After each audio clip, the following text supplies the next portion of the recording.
Hello and welcome to Queendom TV. Today I'm going to be talking about why cancel culture is the enemy to mental health. So let's get right into it. Please, if you do like the video, please like it, please comment, please subscribe.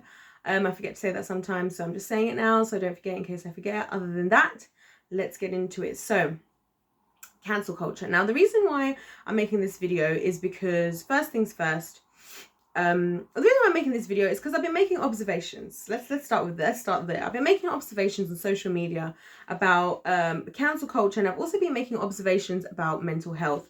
And I realize, and I talk about mental health a lot, and the reason why I talk about mental health a lot is not even, sorry, I don't know why this keeps happening to me. I'm not talking about mental health because I'm not even talking about it from a sense of like, oh, we need to support mental health, but I'm kind of picking apart how society is dealing with mental health, because I feel like we talk about it and yet we do so many things that are negative towards mental health, and cancel culture is one of them. With cancel culture, I think I was watching a video. It was by, I think it's called Internet Impact.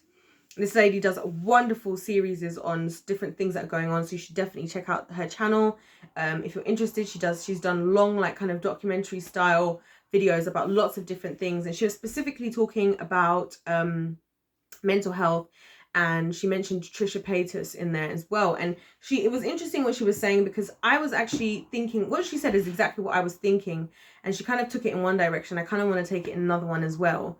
And basically what she was saying, that, you know, a lot of people have cancelled Trisha because of the things that she does.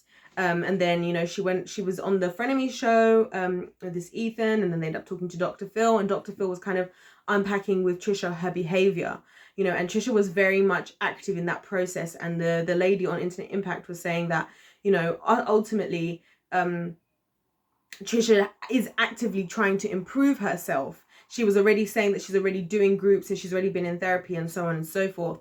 And so for me, as somebody who has watched her on and off for over the years, she's somebody that I definitely would say I support personally in what she does. I actually bought her book, the one that was like a 101 things about my ex-boyfriend or something like that. I actually bought the book because, you know what, why not support someone that's out there? And I think she's a perfect example to show how we don't really care about mental health as a group of people. We don't really want to focus on what people need.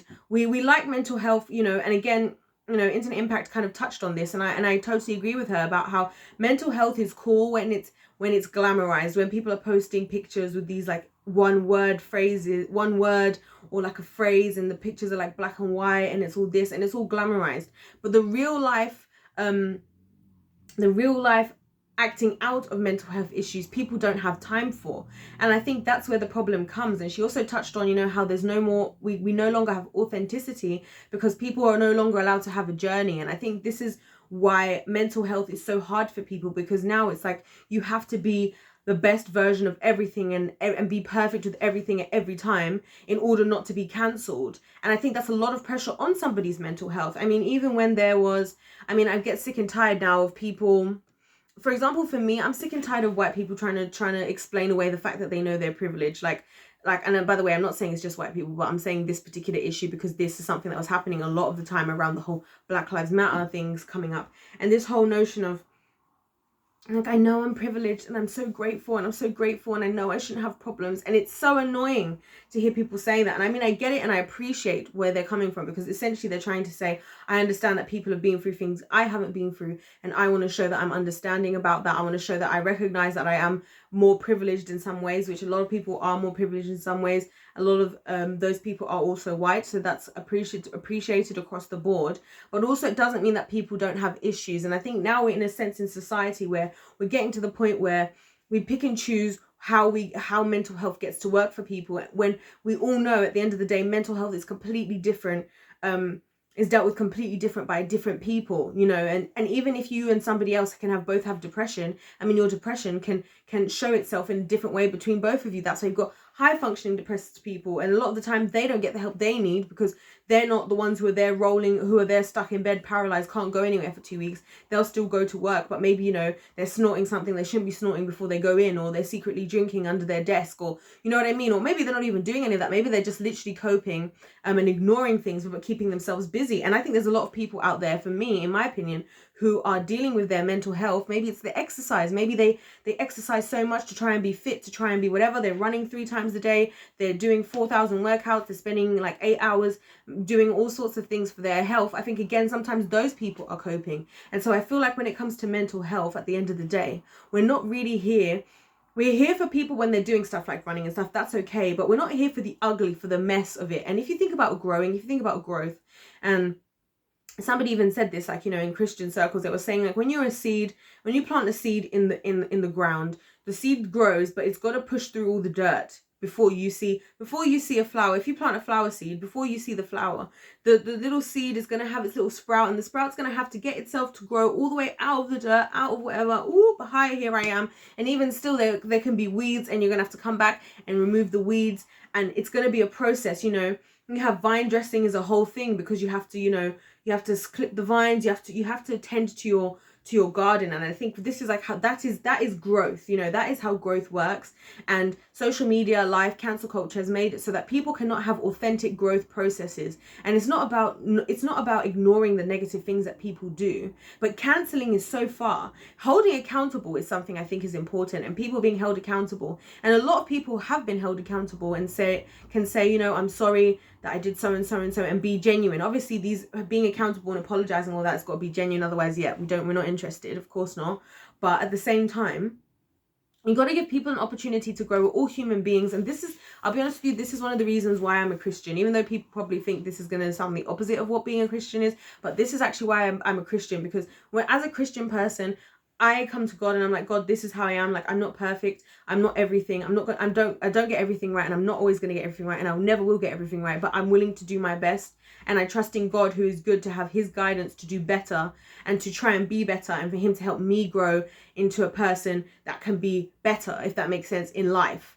You know, that's why I want to be a Christian and not just go with what I think, because a lot of the things that people do that they get cancelled for, they didn't see an issue with. And this is with race, this is a big deal. The reality is, even if you're a black person, and if you're a white person and you've never been around black people, you actually don't know black people. You don't know them. So a lot of the time, even for a lot of us black people, we're getting all hell-bent over, you know, things that white people do, but they also don't know us a lot of the time, you know. And so again, you can't, it's not that I'm not ignoring what anybody has done, but what I'm saying is I'm just trying to bring to the forefront that, you know, sometimes people need to be allowed to have their growing process. Some people don't know what it's like. They don't know. A lot of people, I think, were genuinely shocked with this whole Black Lives Matter thing. A lot of people were genuinely shocked that by some of the things that black people deal with on a daily basis. And especially if you're a black person, you just deal with it and you move on with it. And I'm sure that's the same with other races and other beliefs. You know, people are used to, I mean, even as a Christian, there are things that I know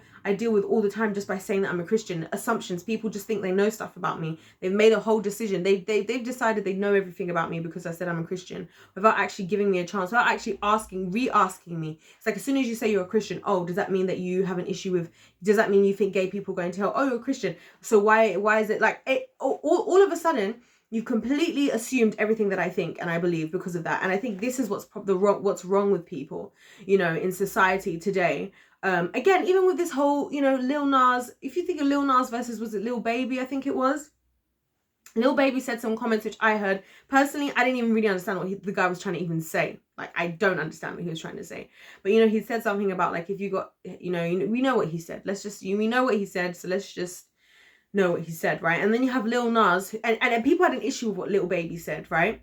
And Lil Baby was getting cancelled. However, Lil Nas can say whatever he wants to say. But if somebody, say like myself as a Christian, is offended by him, like, why do you have to, okay, you're going to live the life you're going to live. Why do you have to put God in your mouth as well at the same time while you're doing that? We're okay with that. And again, this is my other issue with the mental health, is I think a lot of people, if you're dealing with mental health, if you're going through something in a way that is acceptable as far as society is concerned, then good. You're probably going to get help and you're probably going to get better. But if you need help in a different way, or if people don't understand what you're going through, then you're screwed. And I think that's where the problem comes, because we've now got ourselves to a position where people no longer can know that it's like you can get help if you do this, but not if you do that. But the idea was, I thought everybody was spouting out that love is love. I thought everybody was spouting out that everybody should be able to have their own thoughts and opinions. I thought everybody was supposed to be allowed to have a genuine, authentic journey. I thought a mental health, regardless of what that mental health was okay, and we were supposed to be something we were dealing with collectively. But it's like, no, we're not. We're dealing with it when it looks good. And that's why I mentioned about trishapaytas, because I watch her, and again, bearing in mind I'm a Christian person, I want you to understand this, that I like trishapaytas. And the reason why I do is because I feel like she's one of those people who is having a very, very authentic life journey on YouTube and on social media of what she's going through. And she shows all the bits. She doesn't do what other people do, which is let us all think that they're the most perfect person and pretend that and not let us know that secretly behind doors, you know, they're beating their spouse, or they're, you know, whatever they're doing behind closed doors. Everything is very out there, you know. She posts video and then she posts videos and then she deletes them the next day, and she says things and whatever. Like, even with the argument that she had with Ethan on the show, he had said something about her and the way she had interpreted it. And again, this is the issue where we have with people, and this is why, again, I love God, because God understands people individually on an individual basis, and he knows what people need and what they need specifically. And that's why I trust him more than anything and anyone in this entire world, because when it comes down to it, he's the only person who can always 100% 1000 of the time understand my intention. And even in that, the Bible talks about how the Lord looks at the heart, right? So the Lord looks at the heart. Why do you think the Lord looks at the heart? One of the reasons I think he looks at the heart is not just to try and catch you out because you've got you're slightly jealous and no one can tell because you're faking it. It's not just that, but it's because it's also so that when people are doing things with the right intention, right, he can see that intention. And even if what the result of what they did was incorrect, he can still be there and understand and help them on their intention that they had, and not just what they see. Because a lot of the time we're offended by what people do. But if we ask people, I mean, a lot of relationships and things in life would improve if we ask somebody the question, what was your intention with this? What was your intention? What were you hoping to achieve by doing that? And not in like a argumentative, defensive kind of way, in a genuine way. Like, what was your intention, you know, of doing that? You were trying to help somebody, you know. And this is what I think can happen in life. Because we're so obsessed with what we see, what we think, how we think we want to see things being done, that we lose the intention. And that's why I said for trishapaytas, I feel like her intentions, I think, are pure majority of the time. I think, and she will even be the person to tell you, like, oh, I was trolling that day, or oh yeah, that wasn't true. She's open and she's honest. The people I have a problem with more so, and these are the people that we let get away with stuff, and the likes of the people like the David Dobrik's and the people like that of the world. And again, she was involved with him. These kinds of people who they can tell us and look in ways that we can try and overlook certain things about them, you know. Even who is it? It wasn't Shane Dawson. Yeah, even the Shane Dawsons, the Jeffree Stars, the James Charleses, all these groups of people, when they do stuff, because they know how to maintain the optics of what's going on, we everyone wants to believe them, and they don't get as easily cancelled. I mean, James Charles is basically back now. Jeffree Star, I don't think he ever really left, you know. And again, as Internet Impact pointed out, you know, you got people like the likes of Jenna Marbles who've signed out, and I think that's because, again, she's authentic. Her intention, she doesn't care about the money and all this stuff. And she said that, and it's clear, because if she did, she would have tried to stay on YouTube and make it work and just fake it, or just start doing 100 like videos about something that's going viral that she doesn't really care about, like a lot of people do, but she didn't. And so again, I just think this whole mental health thing, if we're going to talk about mental health, we should talk about, you know, if you have somebody like trishapaytas, let's see how she's behaving. Why is she behaving in that way? What is she trying to get through? What is she going through? And that's an opportunity. I mean, I look at myself from her mental health journey, because I learn more from watching her and seeing how she does, and it helps me to reflect on my mental health journey more than I do all these people that try and pretend that they're perfect and don't do shady stuff and whatever. Like, sometimes she does shady things, sometimes she does things, but it's a part of her journey. And growing and being in a journey is a very ugly process. We're not perfect. We can't, there's no way. And again, another reason why I trust in God is because he has all knowledge. There's no way us as human being, whatever you believe or don't believe, regardless of God, if you want to take him out of the picture, but I very much want to keep him in the picture, you can never have the full knowledge of everything in this world. So no matter how hard you try, till the day that you die, you will never do everything right.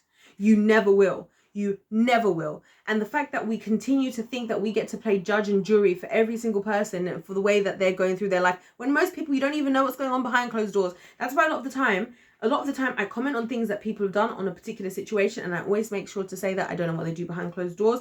If I ever met any person, even people that I haven't liked online, I would not judge them, because ultimately I don't know them. Ultimately we don't know each other. Even if you have, I was thinking about this the other day, I was thinking about even like having siblings and stuff. I have siblings, I love my brothers so much, but I was thinking, as much as we have basic, like very, like the closest DNA of, they have the closest DNA to me of all the people in the world right now, and we were born from the same parents and all of that. The fact that we don't spend every single moment together, the fact that we do different things and we've been in different situations already means that there's no possible way I can fully try and judge or think anything about what they're going through, because I have not been through what they've been through. And there's just a massive lack of empathy, I feel like, for people nowadays, and understanding of how things are actually supposed to look. And because Instagram and social media makes us think everything can look perfect all the time and sound perfect, and because people can curate their life, so all you see is the highlight reel, and now we're talking about this now, the highlight reel. I mean, and we talk about that stuff and people still aren't real. You know what? They can't be, because they're going to get cancelled. If people are real, they're going to get cancelled. If somebody was to outrightly say, you know what, I'll be honest with you, I never really cared about the planet. Or if somebody was to say honestly that they didn't really care about climate change, I don't think it's a big deal, right? And so many people want to cancel them. But if that's how they honestly feel, and that's how their honest perspective, then the best thing to do is actually take that opportunity to deal with them gently and educate them. And I feel like this is what Jesus is like in the Bible. He doesn't go around telling people like, oh, you're going to hell, or oh, you're doing this. He stops to talk to people and go, oh, is that what you think? Okay, well, let's talk about that. Like, why don't we do that? Why don't we stop to talk to people rather than, I mean, this is even like I said with the vegan community. This is why I promise you guys, I mean, unless the Lord tells me, if the Lord tells me, then the Lord tells me, I will never go vegan. And one of the reasons I would never go vegan, the many, many reasons, if you guys want to know one of my other reasons, I might even do that in my next video actually, is because the vegan community is so toxic. It's so toxic. And it's another one where you have to be perfect, and people are not allowed to be on a journey. It's like they are supposed to know every single thing from day one, how to be a vegan. And even in that community, again, people are not allowing people to have an authentic journey, and it's bad for people's mental health, because now they want to do something that they feel like is good for them and good for the planet and good for whatever, and they can't even do it because people are judging them. And even though they're going through a process, and now that's again negatively affecting their mental health. So even though that was not about mental health to begin with, and about understanding someone's journey through mental health to begin with, it ends up negatively affecting mental health anyway. Do you see what I'm saying? So anyway, I don't want to harp on and on and on, because I can. I just kind of wanted to touch on this because I feel like, you know, this cancel culture, this idea that we think we get to judge people, we need to throw that out of the book. And again, with Christianity is not about judging somebody else. Christianity is about looking at yourself and changing yourself and focusing on what you need to do, because you've got enough work to do changing yourself and improving on yourself before you're going to start talking about somebody else. That's why the Bible even says you better take that plank out of your eye before you take the splinter out of theirs, because it's like you got a whole lot you got to work on with yourself first before you got to go around and start talking to other people.